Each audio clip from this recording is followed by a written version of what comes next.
idea that we started, about a week or so ago, 16 teams in the Big 12, analyze each of their schedules. Craig, the University of Houston. Yes, thank you. We're all the way to Houston now, and as we always clarify, this is not prediction time. This is merely a look at the schedule since those dropped a little over a week ago now, and just fun to kind of take a look at what teams are facing, not so much of a full-on breakdown. So we normally break this into three parts in terms of having a couple of bye weeks for everybody this year. There's three phases to a schedule. Some might have a clean 4-4-4. We've seen various examples of like 6 in a row to start the season, or 4 and then 5, and it's all kind of different. But for Houston, they will be starting off their 2025 schedule with, I think, a lot of hope, guys. I think that Houston is excited about the things that were positive from last year. Obviously, some things that you expected weren't going to be so great in year number 1 under Willie Fritz, but the defense was really strong. Unfortunately, you now lose that defensive coordinator. But there were some games they won that you weren't expecting them to. They had a lot more fight than I think anybody predicted they would have. So I think they roll into this season feeling pretty good about their ability to maybe take another step forward, but did finish last year at 4-8, including a 3-game losing streak to close the year where they got beat by Arizona, Baylor, and then BYU to close things out. So a couple games short of a bowl game, but they had that nearly the win over Oklahoma in week number 2, which we thought at the time was like, what's going on? And then it turns out like Oklahoma's like, that was kind of foreshadowing for them, but they played them really tough and played some other teams really tough. But here's how it's going to look for Willie Fritz in year number 2 with some assistant changes and some personnel changes as well, which I think is highlighted by Connor Wegman now at quarterback. But they will open things up on a Thursday night. So that right there in itself is unique to be playing on a weekday. And they will be at home hosting Stephen F. Austin. Well, I mean, that's a loss. Why would you invite those bums to Houston? You gamble away your season facing the Lumberjacks and Colby Carthel? Why would you do that? I mean, dangerous. It's a risk. Yeah, well, I only highlight that because we have a Lumberjack next to us here right in the middle. But, yes, Stephen F. Austin, the opener on a Thursday night. Then they will play rival Rice in that annual game. And then they actually, in another weird, this is like the schedule we were talking about yesterday where there's actually a conference game before the non-conference is over with. But they will play Colorado in week 3 to open up Big 12 play. And we can stop there because their first bye week is in week 4. So they play SFA. They play Rice. I think you feel pretty good, although Rice, you never know. And then Colorado, all of those games right there in the city of Houston. So they will be just right there at home for the first month of the season with 3 games. And, Colorado, we'll see. They'll most likely be underdogs in that game, but not a bad team. Dion coming to Texas to open things up and probably be 2-0 at that point, so maybe a little bit of excitement for the Buffs rolling in, but that's their first stretch. Those 3 games, and then it's a break already. Yeah, it's going to be interesting to see the who's the better transfer quarterback in that Colorado game. Yeah. With Connor Wegman and Caden Salter. Potentially squaring off if that's who does, in fact, win the job. I think if it's not, then that's a story in its own, right? Exactly. He's either hurt or Julian Lewis is really, really good or Caden Salter's not as good as we thought. Yeah, that'll be a story if he's not the quarterback. Yeah, so, I think that you've got a shot to be 3-0. You've got a really good, nice jump, and you really need to be at that point because you've got the 3-7-2 schedule. And that 7 in a row in the middle includes, we'll get to in a second, but that's not easy to have that 7 weeks in a row, especially when some of your conference compatriots have it broken up nice and evenly, or much more than 7 games in a row after your first bye. Yeah, so as you mentioned there, they have a bunch of games to play in a row since you have that early bye week. So after you play Colorado to open Big 12 play, then your final non-conference game, you'll have 2 weeks to prepare for a trip to Corvallis. After being able to just kind of chill at home for the first 4 weeks, you will then go about as far as you could go outside of going to like Hawaii, I guess. I mean, maybe there's a couple maybe Oregon's a little farther. I don't know off the top of my head, but all the way to Oregon State and Corvallis to take on the the Pac stalwart and the Beavers there. So then you'll play them, followed by a trip back home where you will face Texas Tech. So we get Houston and Texas Tech. All the Texas schools don't play each other for everybody, but Houston does play all of the Texas schools this year. So that is one kicker to their schedule is they will play Tech, they will play Baylor, they will play TCU. Not everybody else gets to do that, but they play Texas Tech. Then it's to Stillwater to take on Oklahoma State, back home for Arizona, and then to Tempe to take on the defending Big 12 champions, or the reigning Big 12 champions, I should probably say, there in Arizona State. And then it is back home. It's a little back and forth to play West Virginia, and then back on the road again. Yeah, it's every other week. It's every other week. They're going home, away, home, away, home, away. So this, 7-game stretch, right? Let's see, 1, 2, 3, 4. 6 game. Wait, 1, 2, 3, 4, 5, 6. 7-game stretch right there in the middle. You were going home, away every other week. So after the home game against West Virginia, you go to Orlando to play UCF, and then you get a break. So that first month, you don't leave home. And you have 2, on paper, very winnable games, and we don't know about Colorado, but that's even at home. So maybe they're still kind of figuring things out, and you can get them, and then you get that break. But then that's that middle schedule. I mean, 7 straight, Corvallis, Houston, Stillwater, Houston, Tempe, Houston. Overwhelmed by your inbox? Clean Email is here to help. Organize, clean, and manage your emails with powerful automation tools. Say goodbye to spam and clutter and enjoy a stress-free inbox. Try Clean Email today at cleanemail.com. That's CLEAN email.com. Orlando, and then it's finally a bye week again. You're hitting all the time zones. Yeah, you're going all over the freaking country. You're going to be in the West, the Mountain, the Central, and the East. Mm-hmm. And Arizona, who has their own. Well, yeah, it depends on that time of the year. I get mixed up. Here's, I think if you want to hit the bowl game, you need to be at 6 coming out of this, given who the last 2 are. Who could be, probably 2 of the best 4 teams on your schedule if you throw Tech and Arizona State in there. And that's no disrespect to anybody else, but I would say right now, I mean, we're playing the on-paper game, and Tech is as much of an on-paper contender as there is right now in the Big 12. So Tech, Arizona State, TCU, and Baylor, you have those 4. I would say those are the 4 toughest right now on the schedule, before the season starts. So you got to get to that 6th win before you get out of that, because those last 2, I think, are going to be pretty tough. I'll let you discuss those 2 before I say what I was going to say about Houston. What, the final 2 on the schedule? Yeah. So after you have those 3 break, 7 break, and then you are at home on Saturday, November 22nd. And I should mention they open on a Thursday, but every other game is a Saturday. So they don't have any more of that. It's just that first opening game against SFA is a Thursday nighter. But after you come back from that break, it's so late that, you only have 2 games remaining. And it is TCU at home on November the 22nd, and then you will turn around and close the season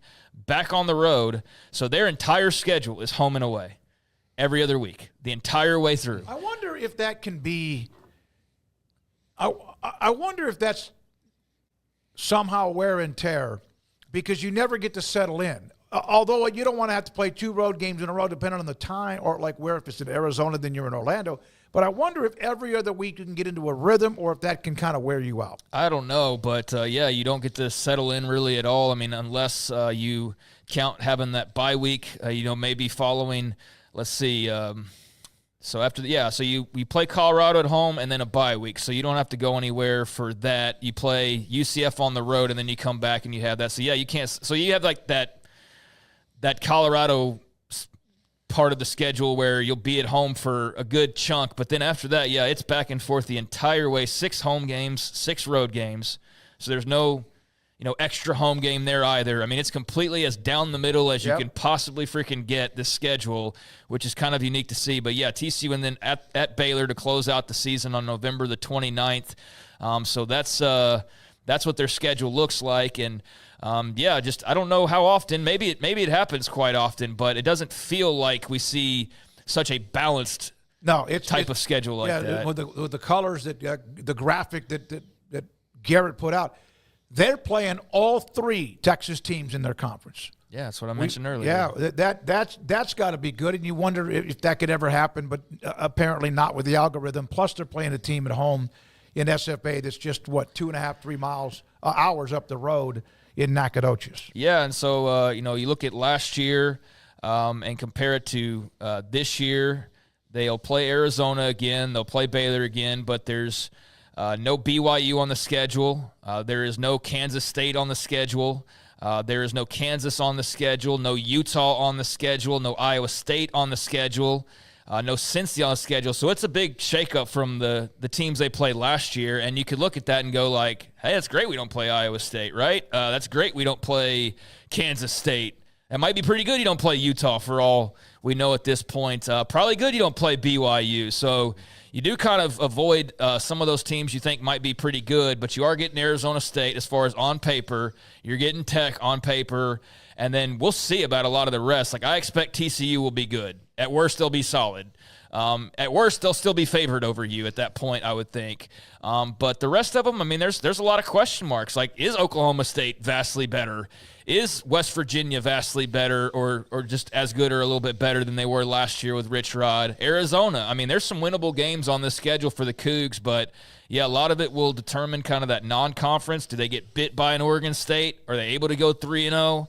Are they able to maybe upset Colorado early and get a nice start to then only have to win it? Like, I don't know, but that'll be the story that we get to when that time comes. But, yeah, it's a different schedule in terms of a lot of the opponents, but you are playing all the Texas teams, which is great, and you are bouncing around a lot, which I'm not sure how Willie Fritz feels about that. We can ask him when the time comes. But looking at this schedule, I mean, and just in general, I can see a path to 6 wins. To me, that game at Oregon State, you got to set the tone. They could jump up and bite you. There have been times they're really good. Not sure how they're being affected by the changes with the conferences, but that's a little dicey in Corvallis. I don't think you assume that they're going to be going bowling, but there is a pathway where you could see if it falls the right way, especially early on.